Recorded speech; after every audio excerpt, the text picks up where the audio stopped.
Oh yeah, Diddy got a podcast. Do you think the race relations is overblown?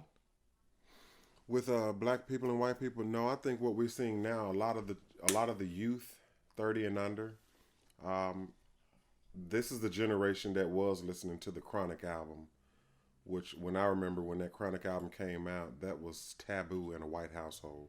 It would really cause a father and mother to whoop their child's ass where they never Yo, touched, you're right. because the music is the popular culture that's changing things, because now our suffrage, you're hearing it in our art, if you want to call rap art, but whatever. So they were seeing that, and it was making us closer. So our grandparents or the 70-plus-year-old generation, they dying out.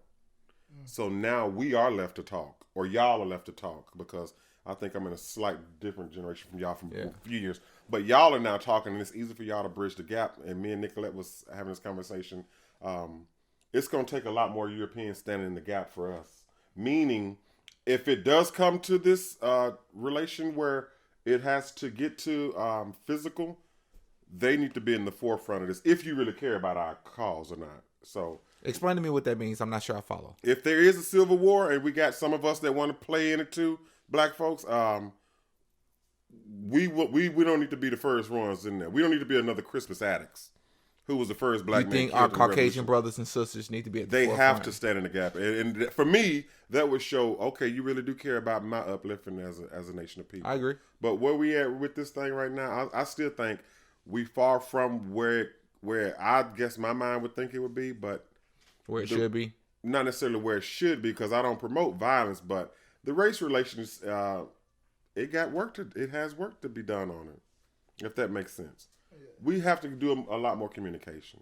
I'll say that a lot, because we can learn a lot more once we communicate. Find out what my needs are, what your needs are, and how can we find that middle ground, if that makes sense. And I think too, what we need to focus on is like when an apology comes, right? Because this is what I see. A lot of people can't end up getting along and talking stuff because, like, if I've been saying one thing and then finally I'm ready to submit, and I say, you know what, Hassan has a point. I've been wrong about this. Let me come to Hassan and let me tell him, like, you know what, you did sway me. But us being human beings, instead of being gracious in victory and defeat, what do we do with this person that comes to us and says, you know what, I've been wrong? We ridicule them. Like, you idiot, you should have been on the train before. We ridicule, we shame them. An apology takes two things. It takes me as the apology, like asking for forgiveness, takes me to give up my pride. You have to give up your resentment. And neither side can do that. Especially more today, like Republicans can't do that for Democrats. Democrats can't do that for Republicans. Put any social issue where there's an opposing view, because I really, I do want to get away from this Democrat-Republican thing, like politics.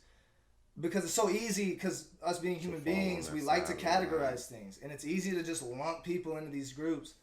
But like I said, I consider myself to definitely be like a moderate, kind of more right-leaning. But I would say I'm definitely, like, socially, I'm more left. But government-wise, I am more right-leaning. I think there should be smaller government.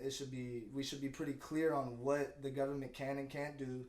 Shrink their power, make them control over a few things, but then get out of people's way and let us work. Because I think a lot of government policies end up causing problems.